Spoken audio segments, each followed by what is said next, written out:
नमस्कार, मैं हूं सबिया। स्वागत है आप सभी का रफ्तार मीडिया उत्तराखंड में। आगे आप मेरे साथ देखेंगे उत्तराखंड से जुड़ी तमाम छोटी बड़ी खबरें विस्तार से, लेकिन सबसे पहले नजर उत्तराखंड हेडलाइंस पर।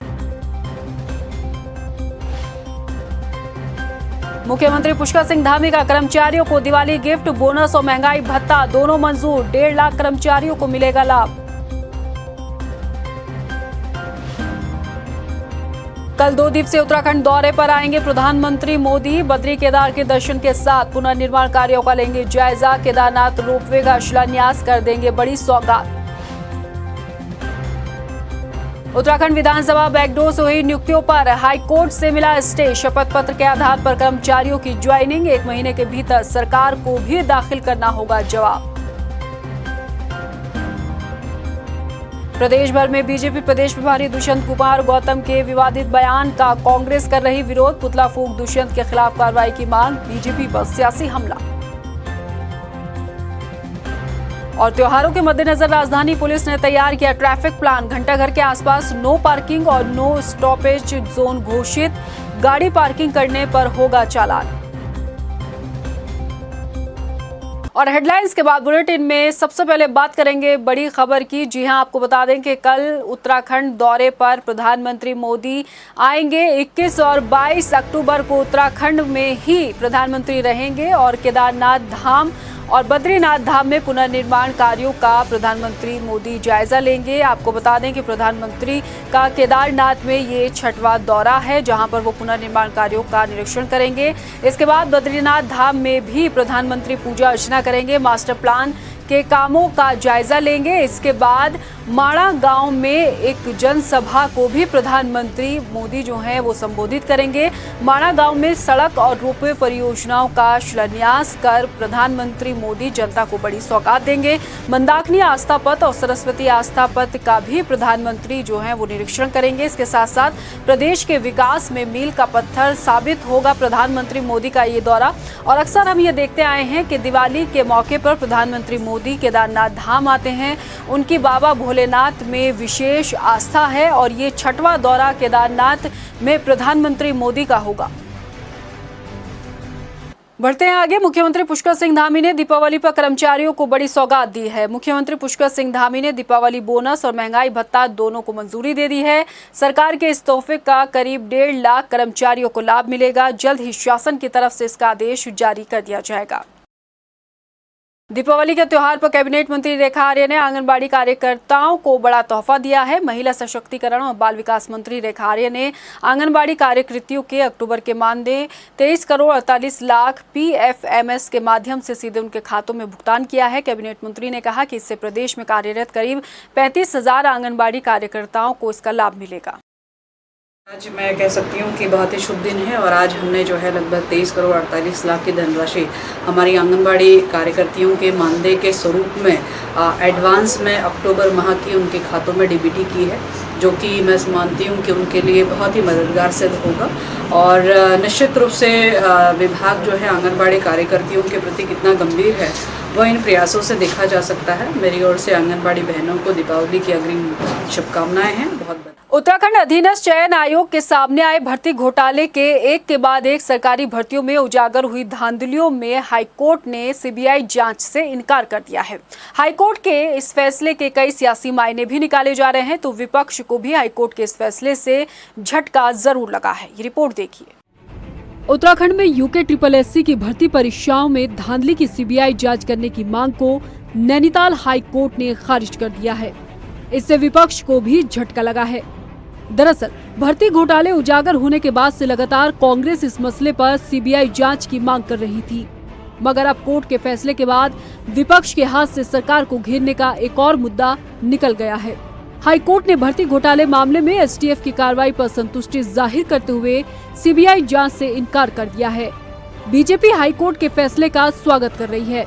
कैबिनेट मंत्री सुबोध उनियाल ने विपक्ष की CBI मांग पर सवाल उठाते हुए तत्कालीन मुख्यमंत्री हरीश रावत के कार्यकाल में हुई भर्तियों पर ही सवाल खड़े कर दिए। हमने कहा सरकार आखिर यही सरकार ने बात की थी कि आखिर CBI किस चीज पे चाहिए।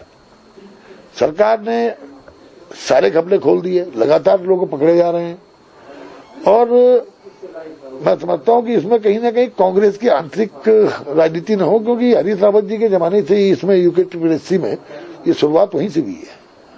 तो शायद कांग्रेस की अंदरूनी राजनीति होगी कि जिसमें चाहते थे सीबीआई हो, और कुछ कांग्रेस के मित्र भी हमारे इसमें सामने उनके नाम आए।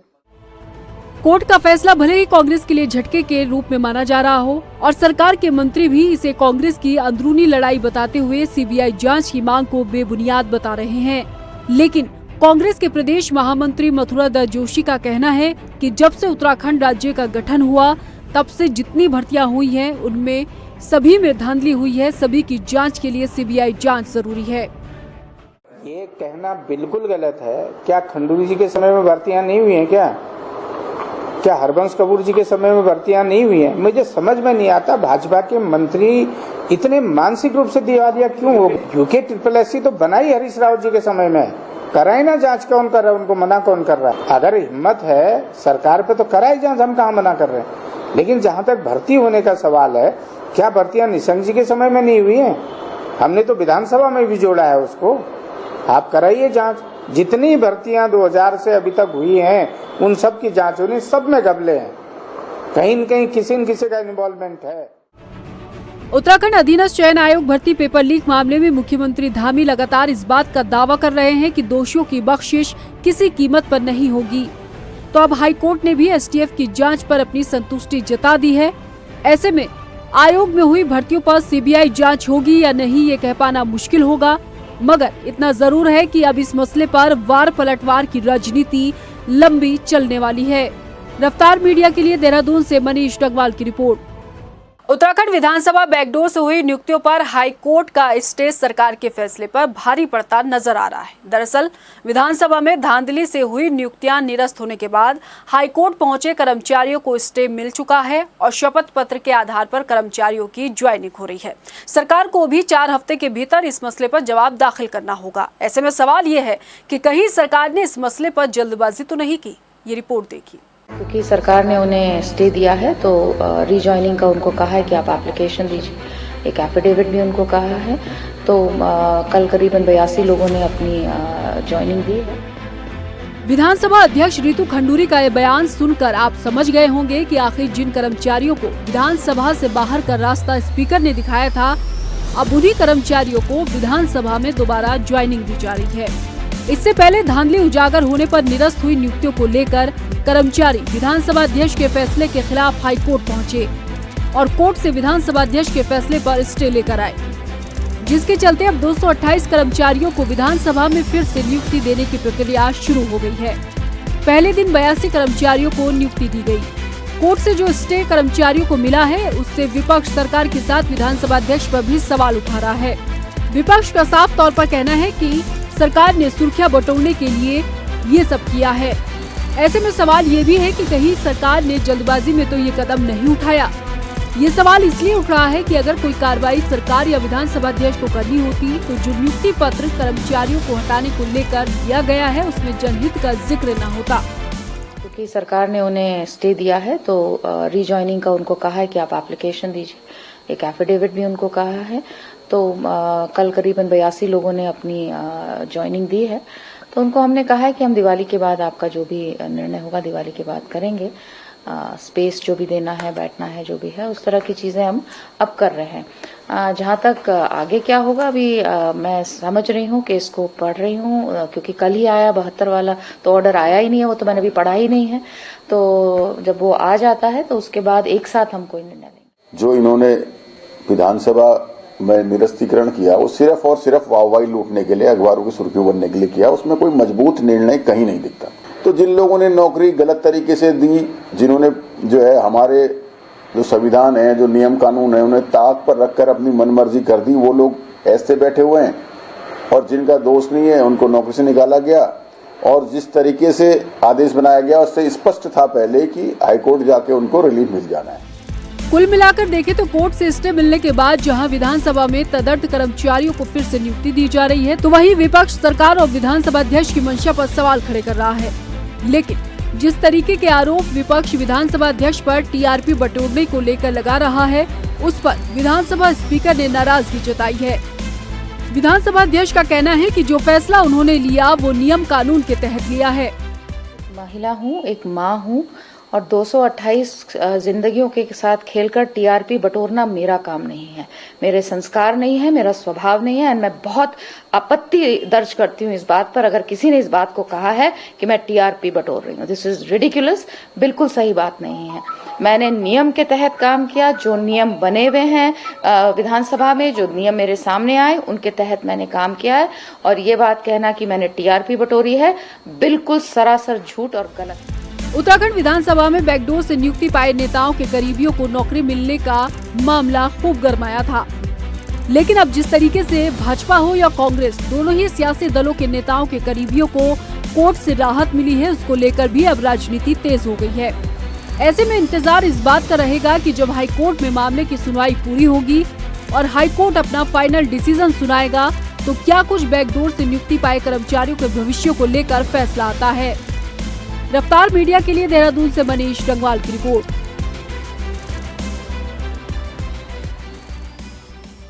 खबरों में यहाँ रुकेंगे, एक ब्रेक के लिए बने रहिए आप हमारे साथ।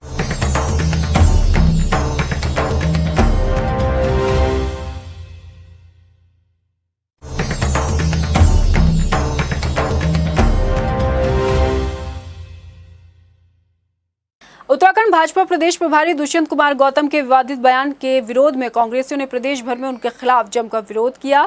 देहरादून के एशलेहल चौक पर कांग्रेस ने दुष्यंत कुमार गौतम का पुतला फूंका। प्रदर्शनकारियों ने दुष्यंत कुमार गौतम के खिलाफ जमकर नारेबाजी करते हुए उनके खिलाफ कार्रवाई की मांग की है। दरअसल दुष्यंत गौतम ने कांग्रेसियों को लेकर विवादित बयान दिया था, जिसमें उन्होंने कहा कि कांग्रेस नेता मंदिरों में महिलाओं को छेड़ने के लिए जाते हैं। दुष्यंत गौतम सनातन धर्म को बदनाम करने का काम कर रहे हैं और ऐसी टिप्पणियां कर रहे हैं कांग्रेस कार्यकर्ताओं के लिए जो कि बिल्कुल बर्दाश्त नहीं की जाएंगी। मुझे लगता है दुष्यंत गौतम जी की मानसिक स्थिति खराब हो गई है, उन्हें इलाज की सख्त आवश्यकता है। वो अपना इलाज कराएं और तब सनातन धर्म की बात करें। वहीं हल्द्वानी में भी कांग्रेस कार्यकर्ताओं ने भाजपा के प्रदेश प्रभारी दुष्यंत गौतम के खिलाफ जमकर नारेबाजी कर पुतला फूंका। कार्यकर्ताओं ने प्रदर्शन करते हुए कहा कि बीजेपी प्रदेश प्रभारी धार्मिक भावनाओं को भड़का रहे हैं। कांग्रेस कार्यकर्ताओं पर आरोप लगाने से पहले भाजपा को ये सोचना चाहिए कि भाजपा नेता महिलाओं का न सिर्फ उत्पीड़न कर रहे हैं बल्कि खुद अपमान भी करते हैं।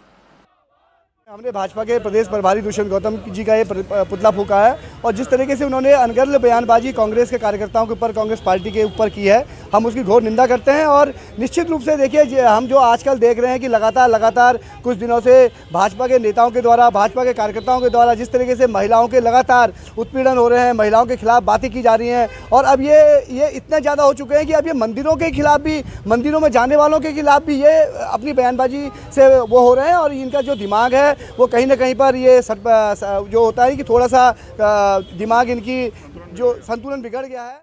अंकिता भंडारी के मर्डर केस को 2 महीने बीत चुके हैं, लेकिन इंसाफ को लेकर अभी भी लोग इस आस में हैं कि आखिर पहाड़ की बेटी को इंसाफ कब मिलेगा। हालांकि केस की जांच चल रही है और उम्मीद है कि जल्द ही चार्जशीट दाखिल हो जाएगी, मगर लोगों के जहन में एक ही सवाल कौंध रहा है कि कब और कैसे अंकिता के गुनाहगारों को फांसी के तख्त पर पहुंचाया जाएगा। अब से ठीक 2 महीने पहले 18 अगस्त को ऋषिकेश में हुए अंकिता मर्डर केस के बाद इंसाफ की सुलगी चिंगारी अब तक शांत नहीं हुई। लोग इस आस में हैं कि आखिर पहाड़ की बेटी को इंसाफ मिलने के साथ गुनाहगारों को उनके गुनाह के अंजाम तक कब तक और कैसे पहुंचाया जाएगा। अंकिता मर्डर केस में 2 महीने से चल रही तफ्तीश में एसआईटी ने कई साक्ष्य जुटा लिए हैं और दावा इस बात का हो रहा है कि जल्द ही चार्जशीट दाखिल की जाएगी, मगर अंकिता को इंसाफ कब तक मिल पाएगा, ये अभी भी एक सवाल बना हुआ है। बहुचर्चित अंकिता हत्याकांड मामले में एसआईटी की जांच अंतिम दौर में है। इन 2 महीनों में जांच के दौरान आरोपी पुलकित और उसके 2 दोस्त अंकित और सौरभ को 3 दिन की रिमांड पर लेने के बाद ही आरोपियों के जुर्म के पीछे का मकसद पता चला। रिमांड में लिए गए आरोपियों ने तोते की तरह राज उगलते हुए बताया कि वीआईपी गेस्ट को स्पेशल सर्विस देने का दबाव अंकिता पर बनाया जा रहा था और अंकिता के ना मानने पर आरोपियों ने उसे मौत के घाट उतार दिया। हाल ही में सामने आई अंकिता की डीएनए रिपोर्ट में इस बात की पुष्टि जरूर हुई कि अंकिता के साथ किसी तरह की कोई जबरदस्ती नहीं हुई, मगर अंकिता से उसकी जिंदगी छीनने वालों को अभी सजा मिलना बाकी है। अंकिता मर्डर केस से इंसाफ की सुलगी चिंगारी नेशनल लेवल तक पहुंचने के बाद देश भर में सुलगने लगी। तरह तरह के सवाल सुलगने लगे तो पुलकित आर्य के अवैध रिजॉर्ट पर चलाए गए बुलडोजर कार्रवाई को लेकर विपक्ष ने भी सरकार के खिलाफ मोर्चा खोल दिया। अंकिता एक गरीब परिवार से थी, इस वजह से आरोपी पुलकित रिजॉर्ट में उससे अनैतिक काम कराना चाहता था, लेकिन जब अंकिता ने मना कर दिया तो फंसने के डर से पुलकित ने अंकिता की हत्या कर दी। पुलकित को डर था कि अंकिता उसके खिलाफ शिकायत दर्ज करा सकती है। एसआईटी ने तीनों आरोपियों के खिलाफ पुख्ता सबूत भी इकट्ठा कर लिए हैं। एसआईटी ने अंकिता हत्याकांड मामले में सभी आरोपियों से पूछताछ भी कर ली है। अंकिता मर्डर केस में पहाड़ की बेटी को इंसाफ दिलाने के लिए सीबीआई जांच की मांग ने सोशल मीडिया पर खूब जोर पकड़ा, मगर प्रदेश के मुख्यमंत्री पुष्कर सिंह धामी ने पीड़ित परिवार को भरोसा दिलाते हुए मर्डर केस को फास्ट ट्रैक कोर्ट में चलाने की बात कही।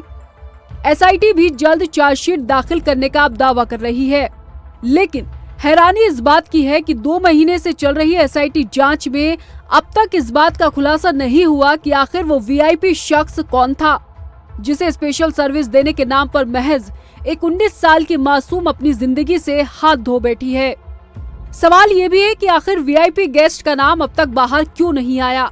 तो सवाल ये भी है कि आखिर इस एंगल पर चल रही जांच पर एसआईटी ने अब तक अपना रुख क्यों साफ नहीं किया। रफ्तार मीडिया के लिए देहरादून से स्पेशल ब्यूरो रिपोर्ट।